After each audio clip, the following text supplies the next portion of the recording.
Hi everyone, this is Dr. Devin Barley with Greenwich Chiropractic, and I am here with Jason from Specialized Orthopedic Physical Therapy. He's a physical therapist that I work very closely with, and today we're talking about SI joint dysfunction. But before we do that, I'm just going to have Jason tell you a little bit about himself. Thank you, Dr. Barley. It's great to be back. As Dr. Barley said, I'm Jason Ulysses with Specialized Orthopedic Physical Therapy with offices in Warwick, North Kingstown, and soon to be Hope Valley coming up in September.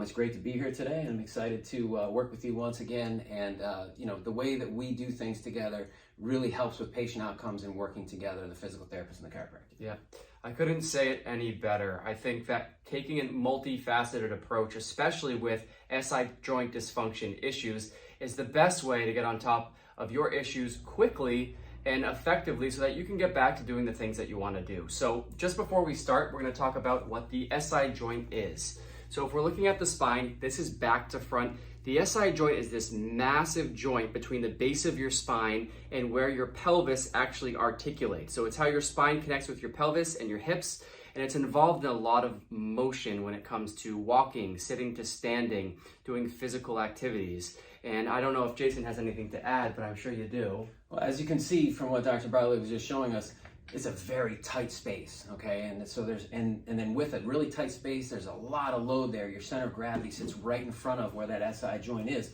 So a tremendous amount of force in a very tight space is going to lead to a lot of problems. Absolutely. And I think the important thing to add in this is that these three things that we're going to talk about today to get on top of SI joint dysfunction are there to alleviate some of it. Typically, you're going to need the outside opinion of a professional provider like Jason or myself to be able to really resolve these issues. However, here are three things that you can do to get on top of your SI joint dysfunction pain. So the first exercise, what you're going to do is you're going to be on your hands and knees here.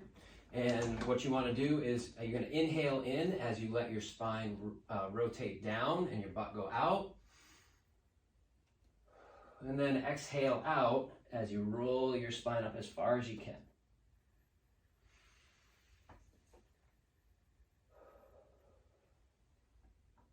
Perfect.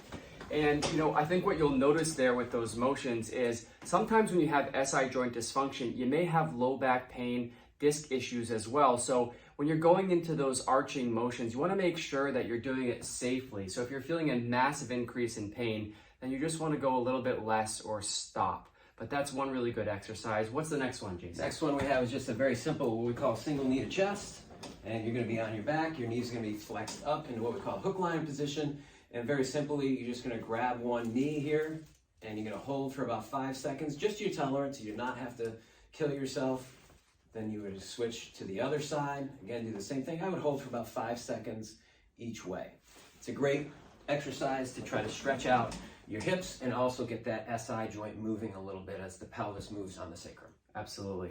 And to your point, what's nice is that it's such a safe exercise to do because you have a neutral spine, you're flat on your back, and that typically is going to give you the maximum benefit for the least amount of risk. So that's great. And the third one, Jason, tell us about that. Sure. We call this the windshield wiper. Again, I'm going to hold the same position that I was just in, this hook line position. I'm going to bring my feet together, and all I'm going to do is I'm just going to rock my knees from one side to the other as far as I feel comfortable. Again, you don't want to fall off the table. Maybe you want to do this on the floor and just go back and forth. Again, just trying to get the pelvis to move on the sacrum a little bit.